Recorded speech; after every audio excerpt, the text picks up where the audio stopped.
Alright, so we just saw him going to the back right now.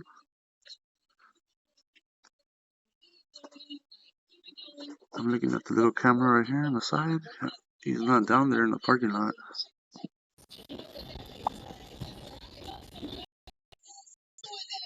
Alright, he's right there. Again, what is he doing? Probably nothing. Or getting on his phone and viewing some type of app or something. I don't know what he does. But again, like, why do I hear noise? Why do I hear pipes moving in between the walls over there while I'm in the bathroom? And then I don't hear it no more once I start recording. And then I'm looking for him and I don't see him nowhere. And then right now I just see him coming from the, I guess the front maybe, or maybe it was either his apartment or from number 4. Either or, one of those. But now he's in his van.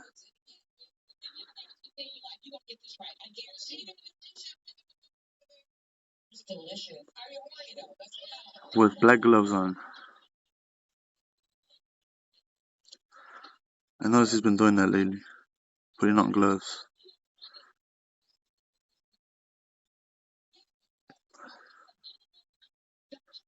The neighbor too the other day, the day that Jerry confronted me or spoke to me.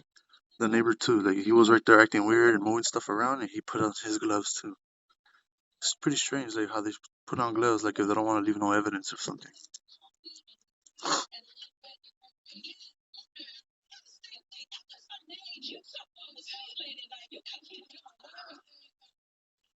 Again, this is like what, the 3rd time he's back here already in his truck, in his van.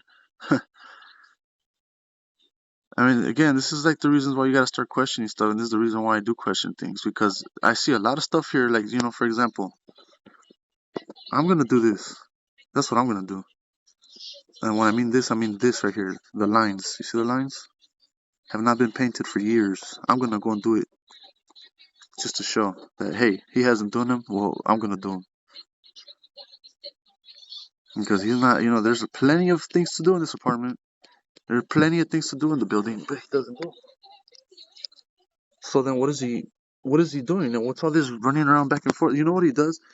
He does a lot of renovations for number 4. I noticed that a lot of the stuff that he does, like when he gets his little tools out, I'm like, what is he doing? Like, I don't see no improvements on the building.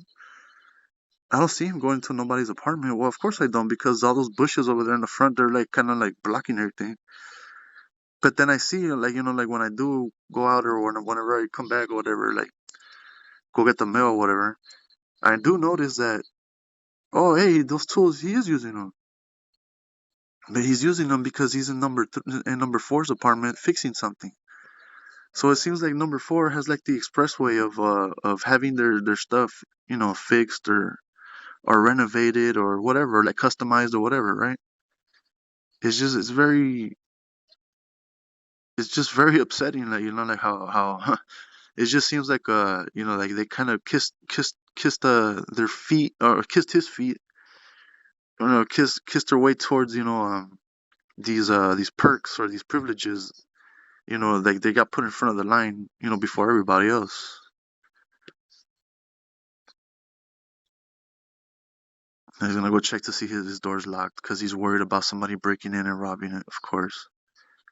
When there's no need to worry about it. There's something with this guy. Like he has this like paranoid type of thing where he just feels like, oh, someone's gonna steal my stuff. No one's gonna steal his stuff. Like, I don't know where he gets this idea from. I think somebody's like probably put it into his head, like, to believe that his stuff is, it could be stolen.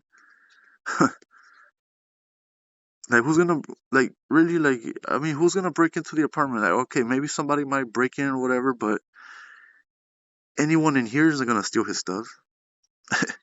Especially not me. Like, I think I've proven that beyond beyond the doubt. You know what I mean? Like, when I seen his stuff right there, like open, wide open, and he forgot because he was drunk the night before, and he totally forgot. His little storage over here on the side. One time he left it wide open throughout the whole night. I remember that morning I had to go to court. 6 in the morning I was leaving.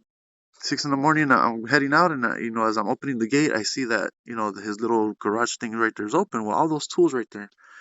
This is the time when there was no cameras. This was maybe like in 2017, 16. If I wanted to, I could have emptied the whole thing out and no one would have noticed. No one would have known. I would have came up on the whole thing, and he wouldn't have had a clue as to, how or what what happened or how it happened. What did I do? Even though I was in a rush, I had to go to court, all the way to Burbank.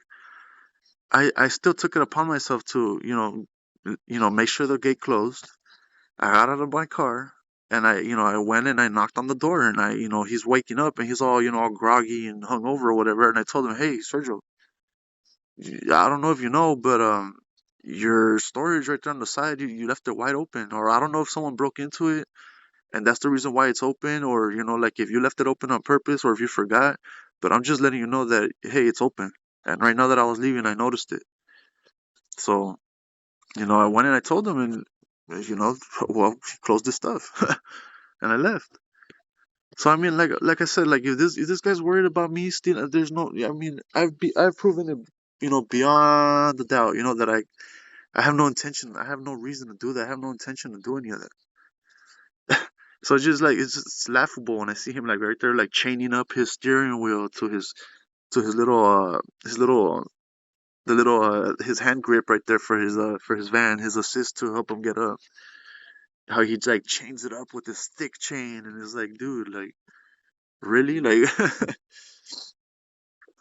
maybe now he's worried because he has a guilty conscience, and that again right there like explains a lot right there.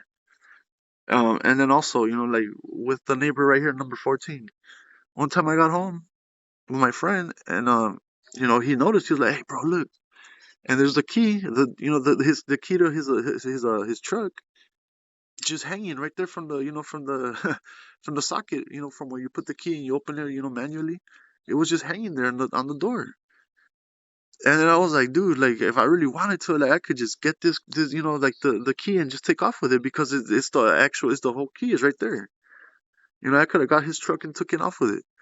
What did I do? Again, I go and I didn't even touch the key. I didn't touch the key at all.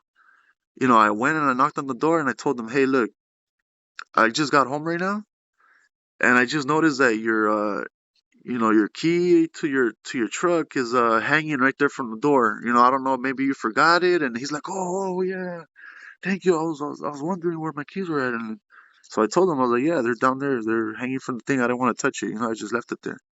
And so, I do my part. You know what I mean? I have good faith, and I don't mean, anything but good to these people. I've been knowing these people for years, but it's just funny how like all the attitudes started to change, like recently, like in the past, within the past year.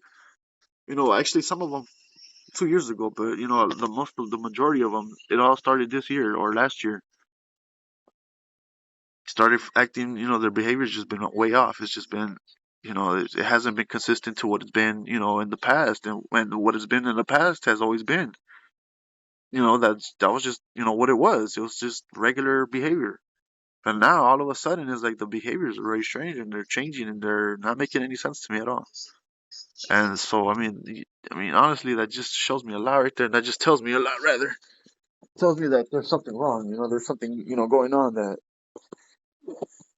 I need to figure out, because it just seems to be targeted against me. This change in behaviors. So I mean I don't know, but yeah, it's gonna get figured out. I mean it's already pretty much being figured out. And it's gonna be dismantled. It's gonna be taken down. So I don't care. I mean, they could keep on saying, they keep on denying everything that they want to say and deny and whatever, but there's no denying truth, and there's no denying, the consistent patterns and the change in behavior and all that. There's no denying that. Like you can't deny, the way that you've been behaving or the way that you've been acting towards me, and like, like especially when I have the proof to show for it. So I mean, it's just hilarious to me. How these people, like, they they still they lie, and they lie. And it's pretty it's pretty unnerving, because you're like, what are they lying about, and why are they lying? Like, well, what are they hiding, or what are they trying to keep from me? Because obviously they're doing something against me, and that's the reason why they're lying. If not, then I'm pretty sure that they recruit me in too. Just like they've done with everybody else. They've seem to have recruited everybody in almost one by one. And the thing is that they feel, I believe that they feel that as long as they have almost the whole apartment, and they have the majority of the people on their side or saying the same thing, that they could pretty much get away with whatever they're doing just by that alone. And I hate to say it, but like they're sadly mistaken. Very, very sad.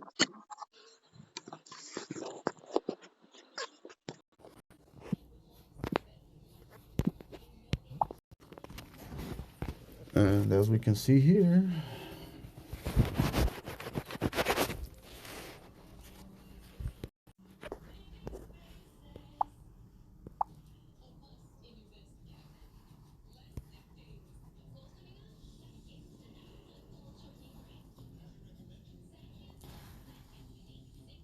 yeah, it's closed right now.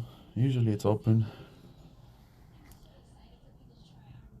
This one's kind of closed. Usually it's a little bit more open as well. And you got the little jungle over here, and you got all this junk right there. Look, there's that Target bag that he had earlier. It's just there on the floor. And more than likely, I could, I place my bets on anything that he's more than likely inside of number 4's apartment, hooking her up, or maybe she's hooking him up. I don't know. Who knows at this point? It's just this place has become a circus of debauchery, and a lot of other stuff that I just it's pretty sick. Like the strangers coming, all kinds of weird stuff happening. It's weird. And yet I'm supposed to be the criminal or whatever. It's like, dude, they're trying to provoke me so like that they could cry wolf and be right there pointing fingers and try to like prove their point. But what point are they trying to prove? That I'm violent? Yeah, I think that's the one that they're trying to prove. Well, they're wrong. The only ones that are violent are the only ones that are doing stuff that they should that people shouldn't be doing are them. What am I doing wrong? I can't be at home even relax because I get nervous. Like I'm like, well, what are these people like? Well, what is all this? Like, I gotta be worried about like someone on the roof or, like this guy trying to look inside the window for some weird reason, and I can't even be naked in the house. Like, dude, like, come on. Like, it's just when you have no privacy, when you feel like you have no privacy, it's a nasty feeling. And then you just, of course, it pisses you off. It's supposed to. I think that's what it's designed to do. That's their whole point. But again, they're not gonna succeed in whatever it is that they're doing. And then this leaf blower, somebody always has a leaf blower. Somebody's always blowing, leaf blowing. Even one time I remember it was raining. It was raining hard. Not only was it raining hard, but there was high winds. And then they're still there with the leaf blower. I think that leaf blower thing is just another tactic to try and, like get me to, desensitize me or whatever it is. But they do it to annoy, to just to bother. They're not doing it because they're leaf blowing anything. They're doing it because they want to bother. Because they even leaf blow like at 5 in the morning. They'll leaf blow right there, up there on the roof. They have access to the roof. And then sometimes like at 3 in the morning I'll hear like a plastic chair being scraped, like dragged or something. Like if someone's just up there sitting there just like watching my window or like like watching to see if the lights come on or if they turn off or whatever. But I always constantly, not all the time, not every day, but like they'll be frequent. It'd be very frequent. It'd be like maybe like 2-3 times in the week where I'll hear like somebody up there like dragging some type of plastic chair so they could sit down or something.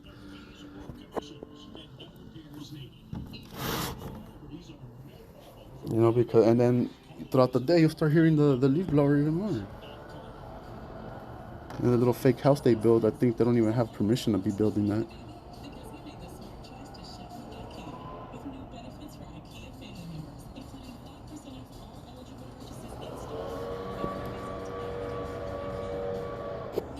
Where's that sound coming from? I have no idea. All I know is that there's no gardener anywhere.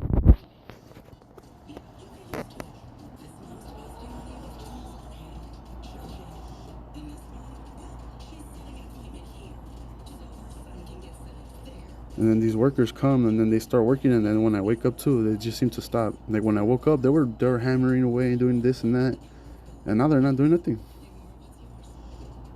Now they're gone all of a sudden too. And then, you know, what kind of workers come on Christmas Eve? What kind of workers come on Christmas Day? What kind of workers come on New Year's Eve? What kind of workers come on New Year's Day?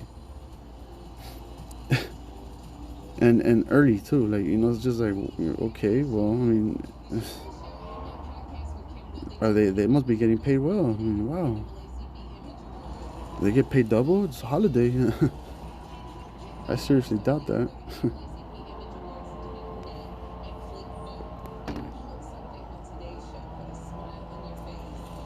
Yeah, all this is, it's all fake. It's all this is just it's all crap. It's all just, you know, some type of like some type of black project thing that they got going on. It's a little to take notes and, you know, experiment and to see what, you know, what, how this or that goes. And yeah. You know, go find another oh, they have plenty of other guinea pigs, but I'm one that's not, that they're not gonna play with. I'm one that's gonna bring this entire thing down, and I'm gonna expose this whole shit. Because there's people out there that are going through the same thing, and they're being driven, they're being, you know, made to look crazy, and they're going crazy because of it. And that's messed up. You know, that's no one should be like that, or be experiencing that. You know, having their family reject them, or, you know, people like laugh at them and deny them and think that they're lying and look like they're going, you know, going off the deep end, and, you know, they're off the rocker again. You know, and then a lot of people end up committing suicide. A lot of people end up, you know, like committing acts of violence because they can't prove it, and you know, they get frustrated and they can't take it anymore. That's what happens, and that's what they want from me. They're not gonna get that from me. And they think that just like because, oh, you know, we have the majority of the apartment, they're gonna pull off that stunt like they did with that other guy in Hollywood. You know, that he moved away from somewhere. I'm pretty sure he moved away because of whatever he was experiencing. He was probably like, he probably thought like, well, if I move away, if I move out, this thing will probably stop. And then when he probably realized that it didn't stop and it kept happening, he probably got frustrated. And so he started kind of like, you know, like getting nervous and scared because he doesn't know what it is and what they're doing and what their ultimate goal is. And so, you know, is it a surprise that he got violent or that he started, you know, like kind of like being defensive? No, it's not a surprise.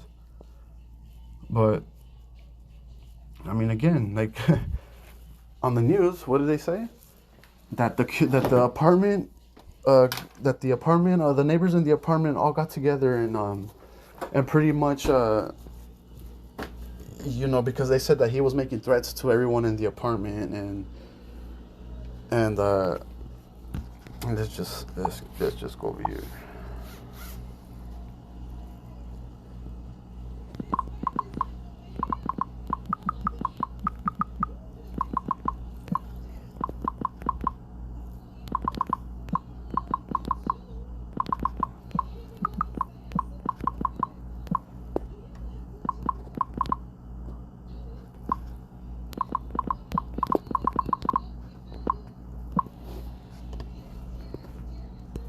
Potential plot thwarted. Authorities say it might have been a plan for a mass shooting in Hollywood, an arsenal in an They give the credit to everybody. Now they're giving the credit to LAPD. Earlier they're giving the credit to the neighbors or the tenants or whatever of that building. Let's go ahead and let's listen on, and you're gonna see that they actually. I don't think they had a warrant. I don't even think that they had a legit reason to even like arrest this guy. But they did all kinds of weird stuff. They went into his apartment before. They went into his apartment while he wasn't there, and then they arrested him or something like that. It's like, dude, how do we not know that all this stuff is planted? Potential plot thwarted. Authorities say it might have been a plan for a mass shooting in Hollywood. Keywords. It might have been all these words that you just have to like listen to them very carefully because they always play on words. It's a big play on words. Potential plot thwarted. Authorities say it might have been a potential plot thwarted. Potential plan for a mass shooting in Hollywood, an arsenal in an 18th floor apartment over Sunset Boulevard, thwarted by Los Angeles police. They were called to this Hollywood high-rise about a man making serious threats, and inside his apartment, they found multiple weapons, high-powered scopes, and more than 1,000 rounds of ammunition. Some of those weapons were loaded and by a window. And again, let me just throw this in. He was an ex-military. So, I mean, would it amaze you to have, you know, for him or somebody like him to have this stuff? No, not really, because he was ex-military. And again, this is his legal right to own these things. Like, what about it? Like if they were to go into somebody's house who's a gun enthusiast, they're just gonna automatically assume that he was gonna prepare a mass shooting. But again, they say that he was preparing a mass shooting because he had the guns and stuff laid out. But again, I don't even know if they'll mention. We'll see right now. They went into his apartment before. They went into his apartment while he was not there. A suspect is now in custody tonight, an Army veteran, and here's our chief national correspondent, Matt Gutman, in L.A. Tonight, the man accused in a potential mass shooting plot in the heart of Hollywood in court, facing solicitation of murder and weapons charges. The LAPD uncovering this arsenal in a high-rise, saying the rifles were loaded and by a window. I believe that something tragic here was certainly averted. Officers responding to this building on the famed Sunset Boulevard around 10 a.m. Tuesday after police say they got a call about a man threatening residents and security and possibly having a mental health breakdown. A mental health breakdown. That's exactly what they want to do, and that's exactly what it all kind of does look like, because they harass you and they mess with you so much to the point where you feel like you're losing it. You feel like, what is going on? Like, what is this? Like, am I in danger? Are they trying to hurt me? Are they trying to kidnap me? You don't know what it is. So of course you're gonna feel, you feel like your life's in danger, and you kind of feel a little bit nuts, because then like these people are in on it, but you can't really prove it. But you know that they're in on it. And that's the thing, is that neighbors called or whatever because they were being threatened, right? Okay, well, guess what?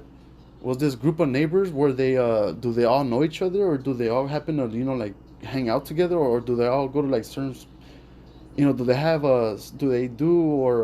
apply certain tactics against this guy in the same manner, individually, or like what? We don't know the other half. We don't know his half, and more than likely we'll never find out his half. That's the sad part about it. The man identified as 24-year-old Braxton Kyle Johnson, who had been an Army infantryman. Officers getting a search warrant and making sure to serve it while Johnson was out. What authorities say they served the search warrant while he was out.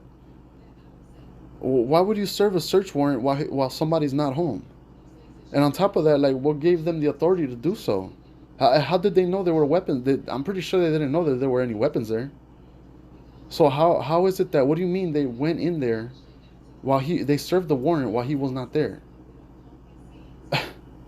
Found inside the 18th floor and making sure to serve it. The man identified as 24-year-old Braxton Kyle Johnson, who had been an Army infantryman. Officers getting a search warrant and making sure to serve it while Johnson was out. What authorities say they found inside the 18th floor apartment, chilling. When they first went into the apartment in plain view, they observed 3 rifles and a shotgun. So it's like they put it like, like in a nice little neat package for you. We found it in plain view, and how do we not know that they got his stuff and put it there in plain view? Or what if, again, like I said, it's not hard to believe, it's not far from, from being, a possibility. What if they did it? What if they put all that crap there? Because again, they served the warrant while he was not there. Laid out on the floor. As if prepared for something. As if prepared for something, yes. At least some of the weapons neither registered nor legal in the state of California. Not registered. Non-registered weapons. What a coincidence. Okay, so there's no way to track if they were his or not. Again, he's an Army veteran. Why would he have unregistered weapons for? He's legally allowed as an Army vet to have registered weapons. Why would he go out of his way and purchase or obtain, unregistered weapons? That makes no sense. But what does make sense is that the police put it there and like, oh, look, it's unregistered. Well, of course. You can't, there's no way of linking it to him, but you can say that, hey, he built it or he made it or he acquired it somewhere. So that wouldn't be traced back, because if you used it in a crime, it would be harder to trace. No. This is just too much of a coincidence, and it's like it just falls too nicely on their lap, like the way it's all like wrapped up. Also in that arsenal, police say high-powered scopes putting in range targets hundreds of yards away, including the street below, and a dog park. David, authorities telling me that the suspect had just recently moved into that building. Now, they say they're trying to trace his guns. They're also looking into possible previous arrests in other states. Now, they say they found no manifesto, no writings indicating his intent, but just moments ago in his first appearance. The reason why they said manifesto is because they expect somebody, like, you know, because after doing this to somebody for so long, you know, you expect for them to have like this type of thing where, you know, like they don't have nobody trusts them, and so, you know, they're so lonely or whatever or whatnot. They're so isolated because of, you know, the craziness of the way that it sounds. No one believes them, and so then, you know, they end up just writing like kind of like letters and stuff, like kind of like just to like leave for people to find, you know, so like in hopes of, you know, like, hey, you know, like hopefully this person will hear me, or, you know, hopefully this person, you know, finds this letter so that they may understand, you know, what it is that I'm going through. And so that's why they're already saying that, oh, no manifestos, because they're already expecting one. That suspect pleading not guilty. David. All right, Matt Gutman tonight. Thank you, Matt. It's a losing battle for this young man. I feel bad for him. It's a very hard, it's a uphill battle for him. The one that I liked the most was the one from oh man, God, who was it? Oh man, from ABC Nightly News, I think it was. It wasn't that one that I just put. It was Nightly News, not this one. I think her name was Christine something. I forgot, but Christine Davis, I think it might be this one. The man accused of arming himself for what police feared could have been a possible mass shooting plot in the heart of Hollywood was defiant in court. I'm not guilty. 25-year-old Braxton Kyle Johnson appearing before a judge after Los Angeles police say they uncovered an arsenal in his 18th floor apartment, including high-powered scopes. And of course, because sometimes the military, they feel like they own this guy. They feel like they own these people. Like when they've like registered, or when they're in the army or whatever, and they leave, or they're done with their duties or whatever. The government feels like they own these people, so they feel like they could do all kinds of experiments and play around with these people. Officers recovered 2 assault rifles, 1 sniper rifle, 1 shotgun, and 3 pistols, and over 1,000 rounds of ammunition. Police responded to this high-rise building after neighbors said a man was threatening residents and security. Officers returned with a warrant to search the Army veterans. And see, to me, this is not a surprise, because this is what's going on to me right now. This is what's going on with me right now. You know, I have my neighbors are now starting to act funny, but the thing is that I know that somebody's recruiting them, and it all started off with the manager. The manager was the first one to be recruited, or at least he was the first one approached. You know, I started realizing that, you know, because he started acting funny, and then waiting for these people to meet up with him right here, like when he'd be at his van, just like messing around, supposedly organizing it. And then people would come and meet up with him, and then he would be right there, like opening his van door to cover right there, and then using the trash can, the trash bin, to provide cover, while this weird, strange, random guy, you know, comes in through the garage gate, through the driveway gate, and he lets them in, and then, you know, while he's in there, they're right there having some type of conversation about who knows what. And then from there, it just seems like if they recruited him for something, and then after that, you know, like, you know, it just started, like, everything started from there. And then from there, he recruited number 4, and it just started seeming like, you know, like little by little, everybody else started getting recruited as well. Apartment.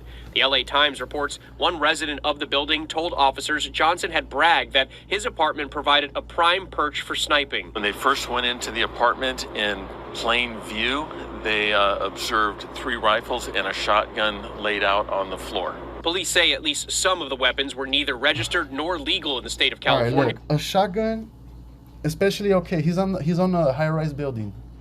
What are you gonna do with a shotgun? A shotgun's not gonna do anything. You know, so again, it's ridiculous. It goes beyond, you know, the you know, possibility is just stupid. Like, what are you gonna do with a shotgun from the 8th story? I mean, from the 8th floor, you're not gonna be able to do anything. So again, it's absurd. It's ludicrous. Like. The LA Times also reporting the district attorney said Johnson asked a woman if she had anyone who needed killing. Investigators say That's oh my God, that's. You know, because at the end of the day, look, here's the thing. These DAs or whatever, they play dirty.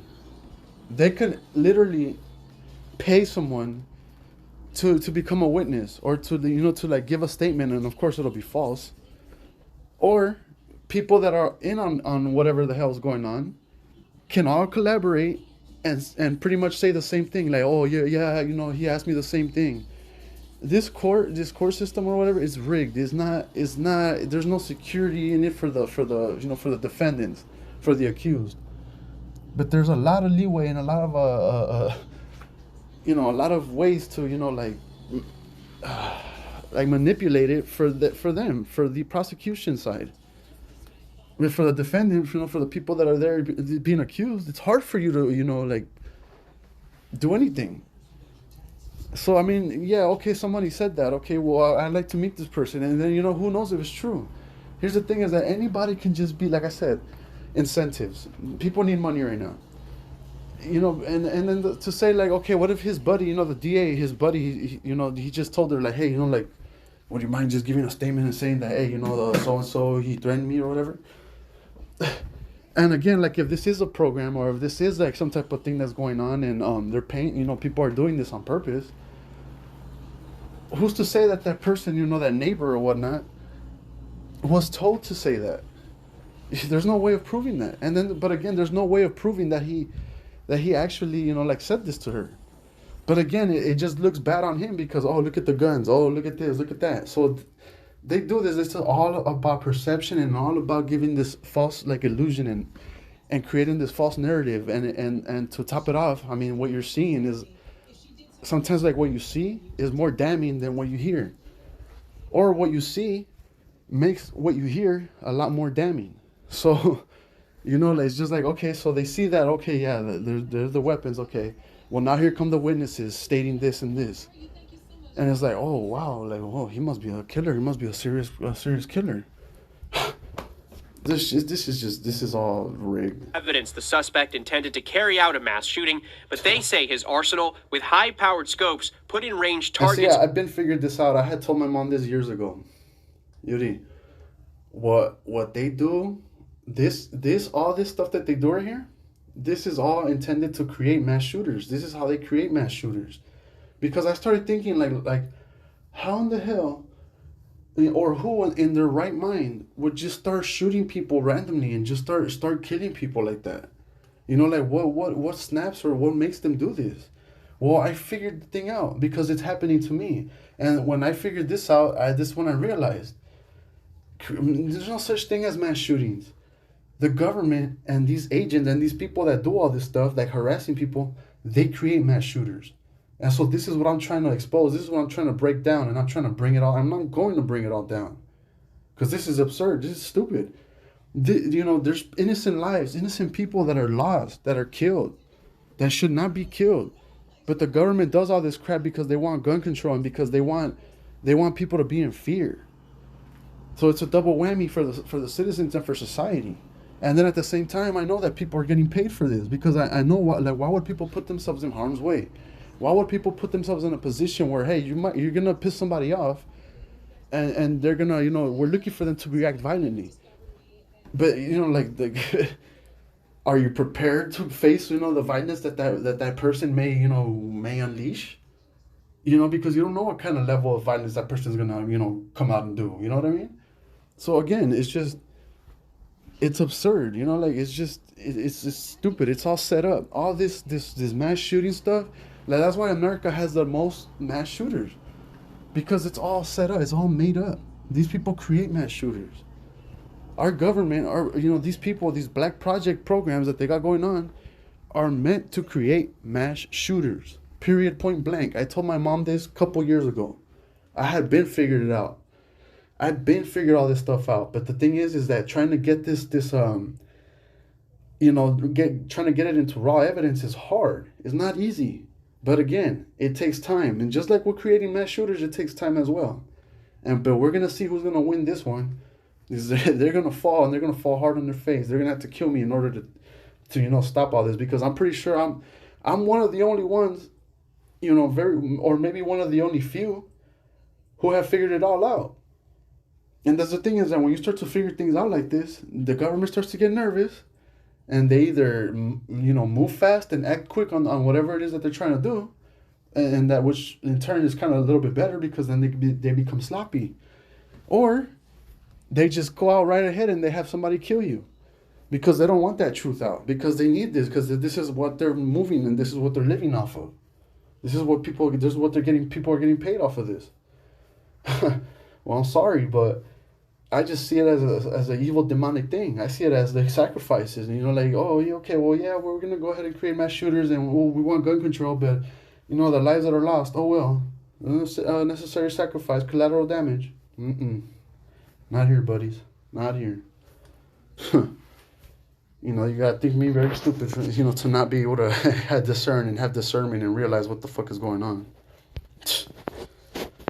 Hundreds of yards away, including the street below and a dog park. Trying to believe we're safe, but we have to be a little more worried about it. Johnson is being held on $500,000 bail. Hi, everyone. George Stephan. Oh, this is just false.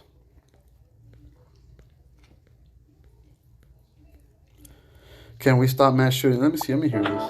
2022 was the second highest year on record for mass shootings in the U.S., with more than 6. See, when I started realizing that I was going through stuff was right here. 2015 is when I started realizing that I started being followed and started, having stuff that happened to me.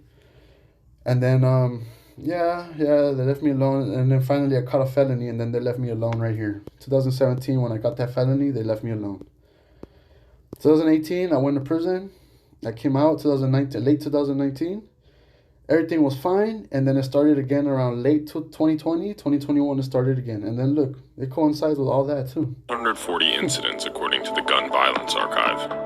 Many are now looking back for warning signs from the shooters about their intent to commit future crimes and asking, could they have been stopped? There's plenty of times where their parents or their family members come out and they say like, well, they said that they had people following them.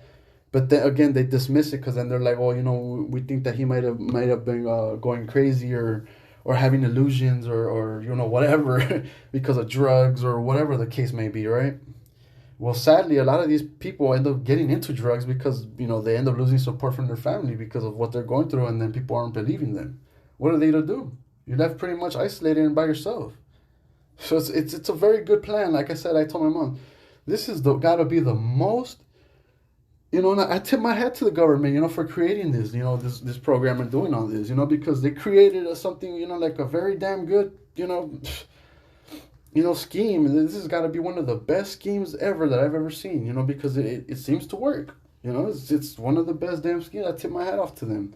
But again, I mean, it's like, yeah, I tip my hat off to you, good job, you know what I mean? Like, wow. But this is one of the biggest conspiracies ever that's going to be exposed in this in my lifetime. In this century, is going to be exposed for the shit that the government is doing. And I want to see them. I want to see them stop me. I want them to force my hand. At this point, I really do want them to force my hand, because we'll see who's the real criminals. We'll see who's the real, crazy ones. We'll see who are the real nuts. We'll see who's really guilty of what. And I want them to force my hand. I really do want them to force my hand, because this just proves to me and it'll prove to everybody else around me that what I have been saying for years is actually not a conspiracy, but it's actually real. It's true. And the government does have resources, and they do have time, and they do have the money, to spend and to run these type of nasty black project programs. Because these are their agendas. These are their objectives. It's a very hard thing to take down. But at the end of the day, when you're dealing with somebody like me who's got God behind them, you're gonna be in for some shit. Let me just tell you that, because what's behind the government is the devil, and you got two forces colliding, and well, this is just like a pre-battle of what's to come, when it comes down to, the war against good and evil. So, let's get it. For years, the FBI has been analyzing this phenomenon, which they call leakage. Leakage is... phenomenon, which they call... Hold on, let's go back in this. Could they have been stopped? A study of the this is another one. Pre-crime. This whole thing about pre-crime, that's another thing. We'll get into that a little bit later. I'll bring that up. A study of the pre-attack behaviors of attack shooters in the United States, right? Because they know about it, because they're the ones running the programs. So they know what to include and what not to include in these documents. For years, the FBI... And of course, they're the main ones because they know the behaviors, they know everything. So they're the ones that will know the most. They're the ones that gather all this data. Because they're the ones doing it. Analyzing. All right, hold on, let me see. I'm trying to catch this over here. Could they have been stopped? For years, the FBI...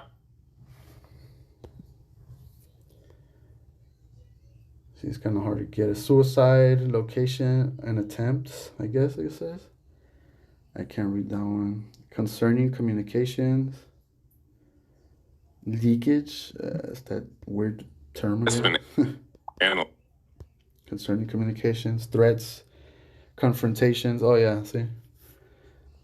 Of course there's going to be threats. I mean, of course there are going to be confrontations. Of course there are. You're bullying somebody. What do you expect? For this study, threats need not be verbalized or written. Right. They could just be body language. The FBI considered in-person confrontations that were intended to intimidate or cause safety concerns for the target as falling under the category of threats as well. Text, email, telephone. Also, anything is pretty much a threat. Right. Because when they like kind of like confront you, or when you're right there trying to like figure out, hey, well, what the hell's going on? Let me go outside. And then when you see them like right behind you, or when they just pop up out of nowhere, and you're like, basically you're just, or let's say you're just going to go get your mail, and then one of these people comes out and they're like, hey, is everything all right, bro?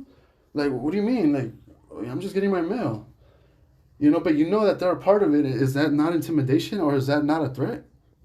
It's meant to be a threat, but of course it doesn't look like one. Again, it's all like, to the outside person, it looks like nothing. It looks like, well, what are you talking about, dude? They're just coming out, they're just minding their business. So what? That's what it's intended to do. That's what it's intended to look like. But again, they'll scrutinize, and they'll get everything that you do and scrutinize it to the point where, like, hey, look, it's intimidating. Oh, look at this, look at that. It's phenomenal. More than half of the 40 active shooters who had a target made threats or had a prior confrontation. When threats or confrontations occurred, they were almost always in person, and only infrequently in writing or electronically. Yeah, because you don't know who these people are. You know, so how are you going to be in communication with them? Like, you know, like, because a lot of times it's in person. It is in person. Like, the street theater and all that stuff, it's all in person. How are you gonna like, you know, be in writing or you know, like do it electronically if, you know, you don't have their number? Of course, duh. 2 active shooters may threat both in person and in writing and electronically, whatever. 2 active shooters made threats both in person and in writing / electronically. Okay.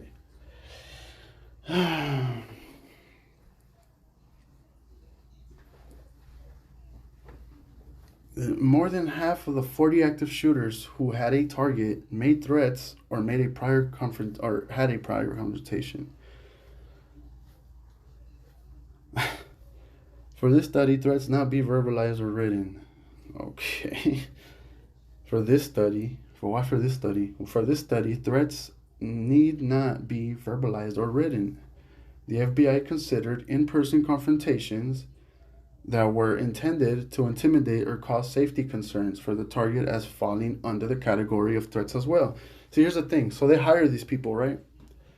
And they have them do essentially they're having these people, like my neighbors, do the dirty work. And so they're doing the dirty work. And so then, you know, I'm the, you know, supposed, you know, I'm the candidate to become the next mass shooter, right? Who's the target, or who are all these mass shooters' targets? Usually people that they know, or people that are you know, near them. Why? Well, because look, if again, like with right here, for the example, like right here in my building, if they're hiring my neighbors, and they're the ones harassing me, and they're the ones doing all this stuff, where am I going to focus my attention towards? Towards them, right? So who would essentially become my quote unquote victim?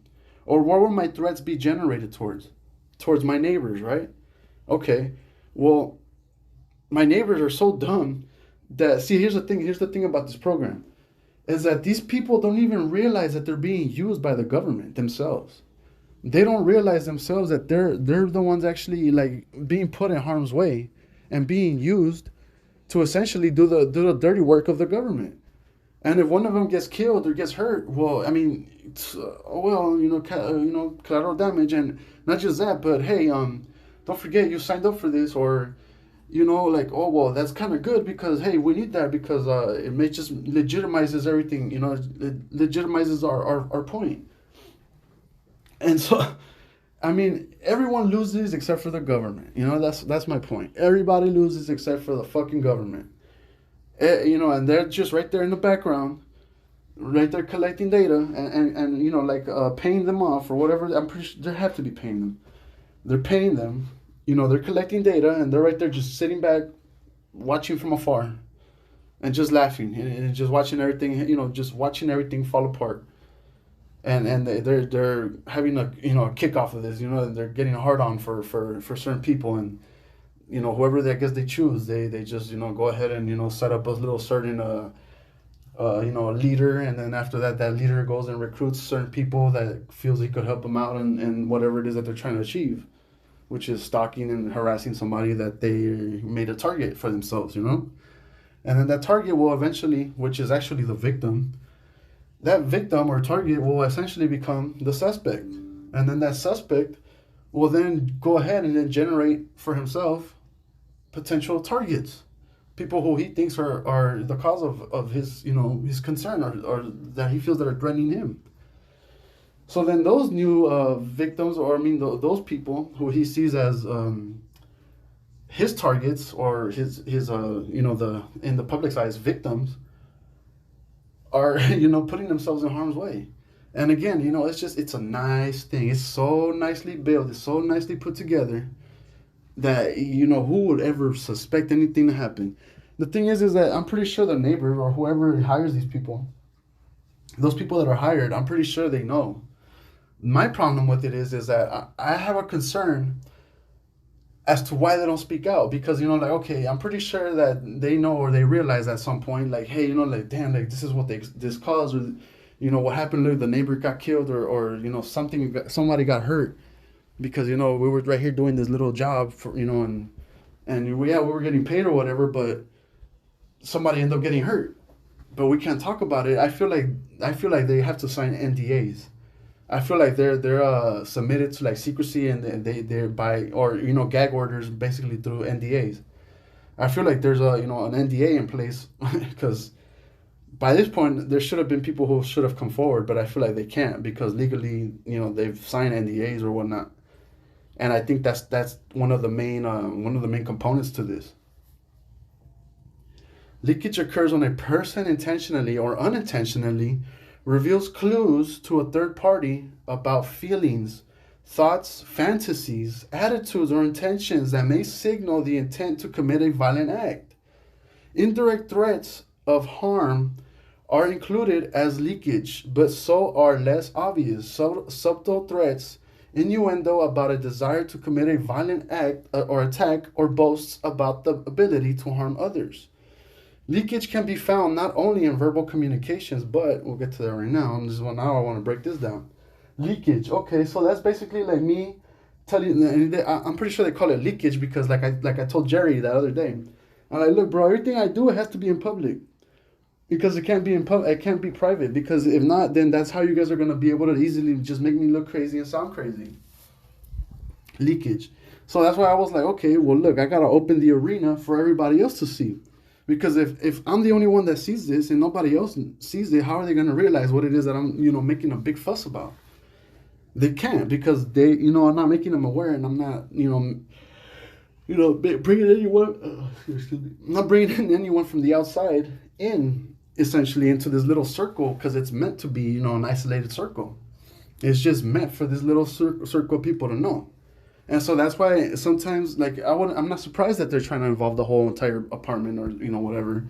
Because then like that, they have more security to, they have more people. There won't be a liability. So essentially what I'm saying, they won't become a liability for them. They'll have everything kind of secure and nicely sealed in a tight package. Because those people won't immediately be able to see what's going on. And so leakage is kind of like, he's exposing, he's letting other people know what's going on, he's snitching.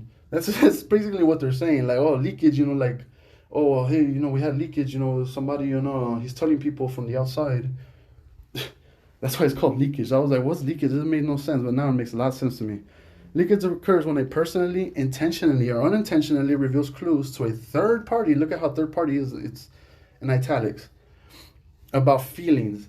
And that's like when, obviously someone's going to do that because they're looking for help. They're asking for something, but see, they try to make it look like this person's crazy.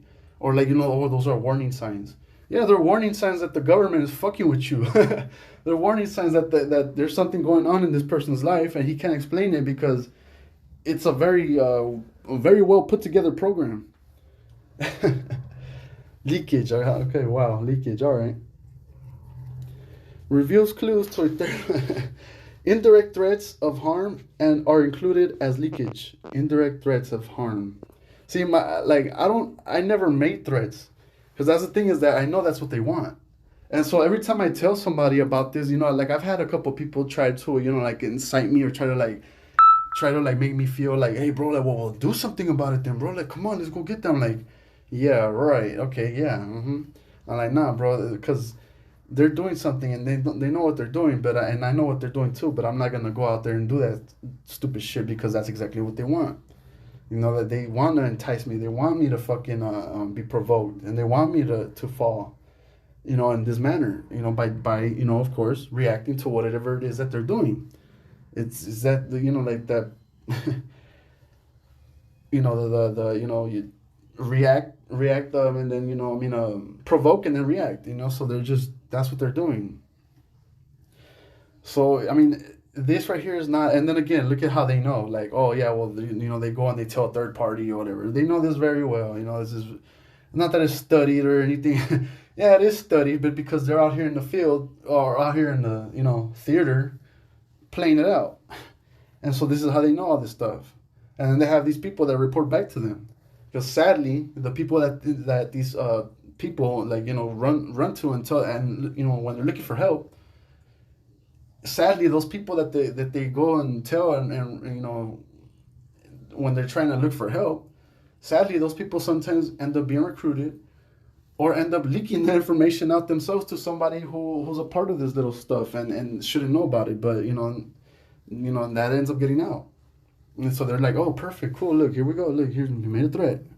But it's just that he told so-and-so. Okay, well, note that. I've never made threats to anyone. I never said that I was, I plan on doing this or that, or that I want to harm this because, look at what they're doing to me. I never said any of that because I don't mean no harm. I don't plan on harming anybody. I just want to be, be left alone. I don't plan on hurting nobody. I don't want to hurt nobody. I don't mean no harm to nobody, and I don't want to harm anyone. But see, like, here they go with these threats. Like, okay, well, right. Which they call leakage.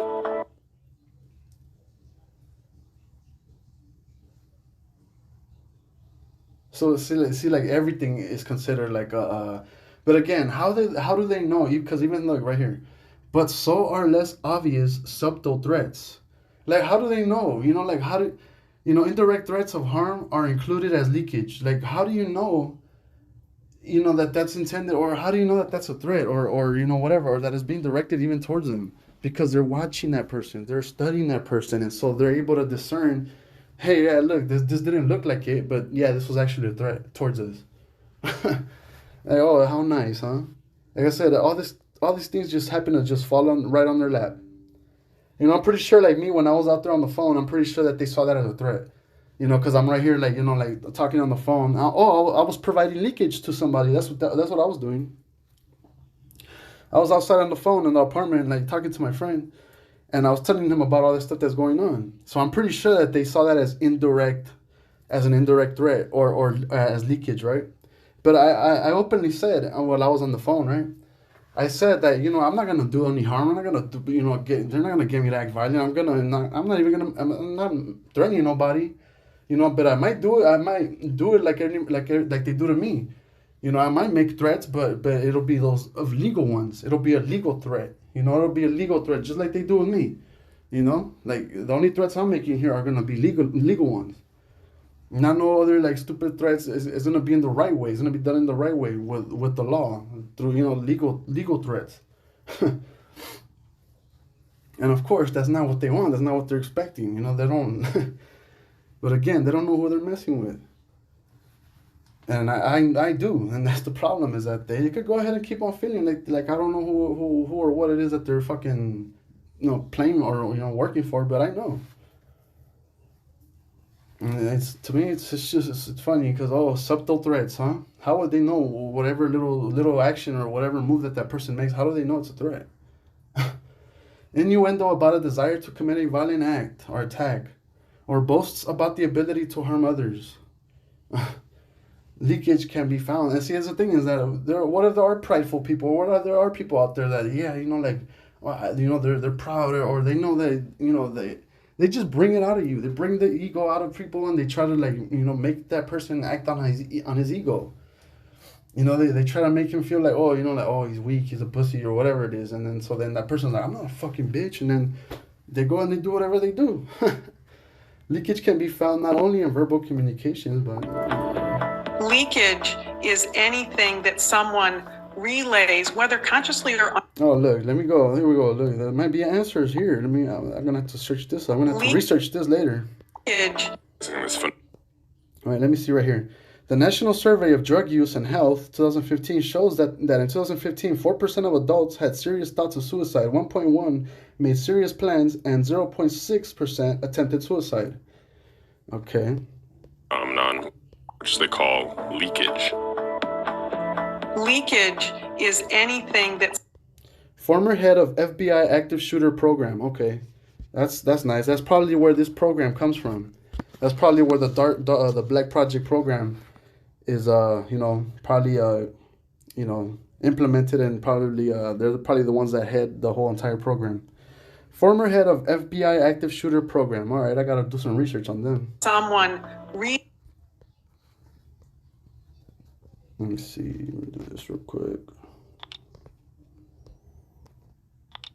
These people are sick.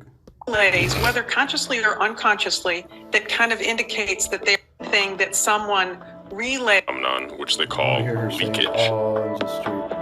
Leakage is anything that someone relays, whether consciously or unconsciously, that kind of indicates that they are having troubles, they're troubled, they might want to commit a violent act against themselves or others, whether that's suicide or whether that's something as extreme as a mass shooting. One data set shows that more than half of active shooters shared their intent to commit violence in some way. Yeah, because they don't want to commit that act, and because they're looking for help. They want people to know, like, hey, look, they want you to realize, like, hey, look, I'm going through something. There's some stuff going on that's not right. And then when no one listens to them, what do? They lose hope and they feel hopeless, and then they still feel like they're in danger and they don't know what's going on. And as technology becomes more advanced, there are an increasing number of opportunities. Before the social media world and before more sophisticated internet connections that we have now, a lot of these interactions and a lot of this type of information wouldn't even be identifiable. It wouldn't have been recorded. So the great benefit that we have is that, yes, stories are telling us, hey, look back at all these things that or signs that might have been missed. So the information wouldn't even be identified. Okay, remember what they just said, that threats and other stuff like that were not really were not really in electronic form. So I don't know what she's trying to say with this now. And as technology becomes more advanced, there are an increasing number of opportunities. Before the social media world and before more sophisticated internet connections that we have now, a lot of these interactions and a lot of this type of information wouldn't even be identifiable. It would. Well, of course not, because like when you're dealing with something like this, you're going to vocalize your, you know, what's going on. You're looking for help. So people go and they post this stuff online, or they feel like maybe some of my friends on my account are maybe in on this too, and so you want to vocalize and you want to put all that stuff on there, like, hey, you know, stop fucking with me, or, you know, like, leave me the fuck alone. You guys think this shit is funny? Like, it's not funny, whatever, you know, like, whatever it is that you put on there, react. Oh, so that's now part of the pattern, or the part of the upcoming, you know, your those warning signs. Right. Have been recorded. So the great. So what does that do? That in fact, I guess what it does is it works counter. It works, you know, it works against you, because they take it and they use that for their little profiling and for their benefit to help fuck you over. So even that right there, when you're right there looking for help, they just like deem it as, oh, look, crazy, he's showing signs of this or that, and those are warning signs that we gotta look out for you know, potential mass shooters, because he's going crazy, he's going off his rocker. But even that, they use that even against you when it's just a simple cry for help. Benefit that we have is that, yes, stories are telling us, hey, look back at all these things that or signs that might have been missed. The gunman in Buffalo was previously taken into custody for psychiatric evaluation after making statements in school about wanting to commit violence, but was released. In the Buffalo case, I think one of the things that stood out to me is that there was a mental health evaluation, a psychiatric evaluation. Was they want him previously to act upon. They want him to act upon what he said. That's their ultimate goal. That's why he was released. Come on now. Into custody for psychiatric evaluation after making statements in school about wanting to commit violence. Those are criminal threats. Criminal threats, from what I remember, carry, at least in California, they carry like a good amount, 7 to 10 years. But they let this guy go. All right. All right. But was released. Oh, and then look, the FBI. Look, a home associated with Gendron was searched by the FBI and New York State Police law enforcement. That Gendon legally purchased the AR-15 style rifle that was allegedly used. And again, this is going back to that. Okay. So then why was he allowed to buy that AR-15? He has to go through the DOJ, you know, once his stuff is like printed out and all that stuff, right? But it says right here he was arrested and then released. He was arrested for that. Well, why was he still allowed to buy a gun? Again, they do that. They allow them to because they know that he's going to more than likely act out on his little threats that he stated. And they know that, hey, look, we could show that there's a flaw in the system, and so we need to correct this. And basically, what does that do? More gun control. The Buffalo case, I think one of the things that stood out to me is that there was a mental health evaluation, a psychiatric evaluation, based on the fact that he had made statements. Law enforcement interceded. In Uvalde, Texas, authorities identified multiple occasions where the shooter had given clues about his plans.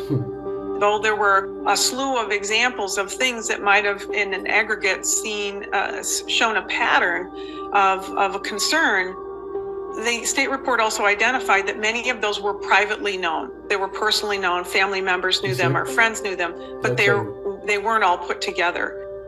A judge in Colorado Springs warned that one man's situation would likely get worse if he didn't receive mental health treatment after he was arrested for an attempted kidnapping. Yeah, that's messed up. Oh, mental health. It seems like they try to put you in the crazy box.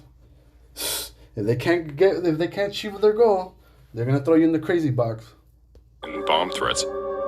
I think whether likely get worse if he didn't receive mental health treatment after he was arrested for an attempted. They weren't all put together. A judge in Colorado Springs warned that one man's situation would likely... A judge dismissed a 2021 kidnapping case against the Colorado gay nightclub shooter, even though she had previously raised concerns about the defendant stockpiling weapons and explosives. Come on. Explosives, really? And planning a shootout. Court transcripts say he must have kidnapped that person because he must have thought that they were in on it. Who's to say that they weren't? You know, so he must have been trying to figure out. All these type of acts are all search for truth. These are people trying to find the truth. They're not here trying to like play, you know, they're not here playing fantasy, you know, games, and they're not here imagining stuff in their head. They're trying to find the truth. They're desperate looking for the truth. That's why these type of things like this happen. I've had times where I've been like, man, if I could just get this guy and just get him to, like put him in, isolate him in a room and just, like get the truth out of him, interrogate him, like not. And again, it doesn't seem like kidnapping because again, you're just trying to get the truth. But again, I know, that this is what the consequences, this is what this is, and this is what this will look like, and this is what they will make it as. And so again, that solution out the window. Can't do that. You got to play around it. You got to find a way to still be able to, play around it, and still be able to, find the way to find the avenue. There's always a way, and you just got to keep maintaining. You got to keep on hoping, and that sooner or later you'll find that avenue, and you'll run right through it, and you use that. Get worse if he didn't receive mental health treatment after he was arrested for an attempted kidnapping and bomb threats. I think whether you look at a handful of situations that just occurred in the past year. Of course, look at all these examples that I'm giving right now. How they let them go. Oh, how, that they were released even though they were making these threats. Like, yeah, what a coincidence. You guys let them go. And then what happened? He acted upon his word. Not a surprise. Oh, he was arrested for this, but yet he was still allowed to purchase a firearm? Oh, yeah, no surprise. Colorado, Club Q is a good example. The situation in Chesapeake, the situation up in Highland Park. You have parents who have some interaction with law enforcement because their family member is acting violently. Last year, President Biden signed a new bill into law that aimed to prevent possibly dangerous people from accessing guns and boosting spending for mental health. But authorities still face many issues when tackling this problem. In those cases, friends and family members, intimate partners and spouses, although they are the provided the guns or something like that, first to know whether or not somebody is a higher concern, they're the least likely to respond and to report them. Of course, it's a protective measure. Well, they're least likely to respond and to do anything. So, of course, it's a protective measure. Here you go. They're trying to, so the parents won't do anything, or the parents are, just probably just as much at fault, because they're not responding or doing anything about it. All right, yeah. So that kind of like, all right. So that kind of like, all right, yeah. So eliminate the parent because they're not gonna. Of course, they're gonna take their side. Right, but if I said to least likely to, although they are the first to know whether or not somebody is a higher concern, they're the least likely to respond and to report them. Of course, it's a protective measure, right? But if I said to you as a parent, 30 to 40% of these shooters want to kill themselves as well as other people. And by reporting the concern about your child or your husband, you could save their life or the life of those around you. You might react differently. Yeah, by throwing them in the cuckoo house. Or by you going against him just as much as just join the team. Come on over here with us. Like go against him as well, just as we are. So help us achieve our goal. Sick.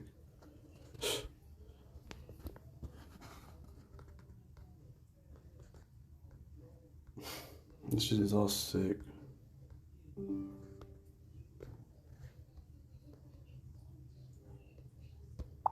New video just in and new details about the man arrested with a cache of high-powered weapons and ammunition. Kate Cowles, Cara Finstrom is live in Hollywood. And Cara, we understand neighbors are sharing a lot of disturbing details.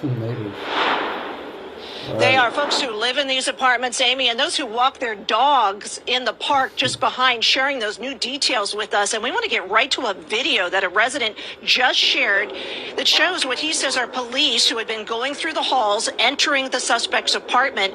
Many here very disturbed by the LAPD's reports that one of the high-powered firearms seized from the 18th floor apartment had been set up on a stand and was pointed down towards the park. One man we spoke with in the park said the suspect made threatening comments to him earlier in the week, including... Look at all that right there. Like, again, what is this? What are they showing us? I mean, this could be an actual real, like, neighbor, like, that's not involved or whatever.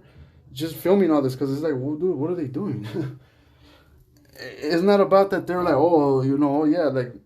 I'm recording because, they're in that guy's house. They're in that crazy guy's house. Maybe they are. Again, it's hard to tell. But, again, like, look at that stuff. Look at how many cops are in there and then...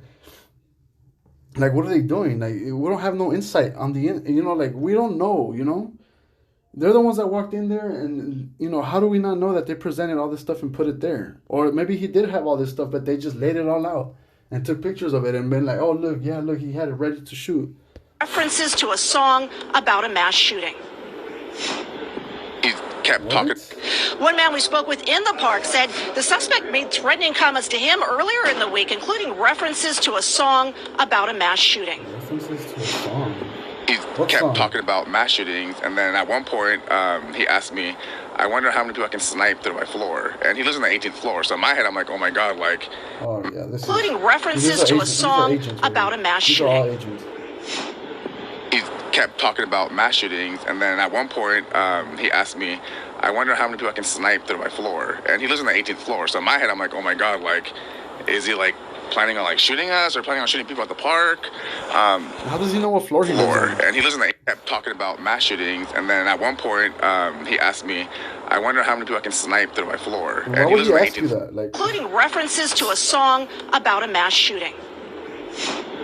He kept talking about mass shootings, and then at one point, he asked me, I wonder how many people I can snipe through my floor. And he lives on the 18th floor, so in my head, I'm like, oh my God, like, is he, like, planning on, like, shooting us or planning on shooting people at the park? Of course, like, threats to me? And then he kind of, like, stuck 2 step bags and made a comment, like, if I was the police, I would start my investigation right here. You see?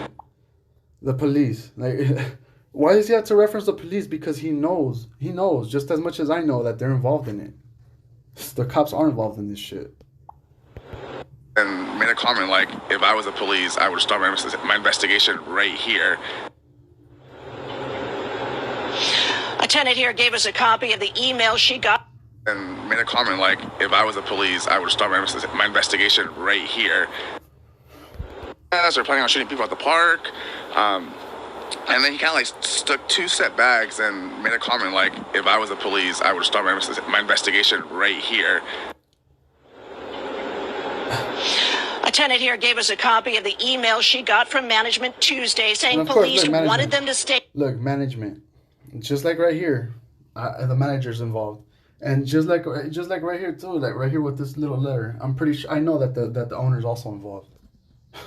So of course they'll do these little letters. Oh, write a letter to the tenants and in their apartments with no one entering or exiting. In an effort to support an ongoing police investigation, we have been asked to alert all residents to stay inside their apartment and no one can enter or exit the building at this time.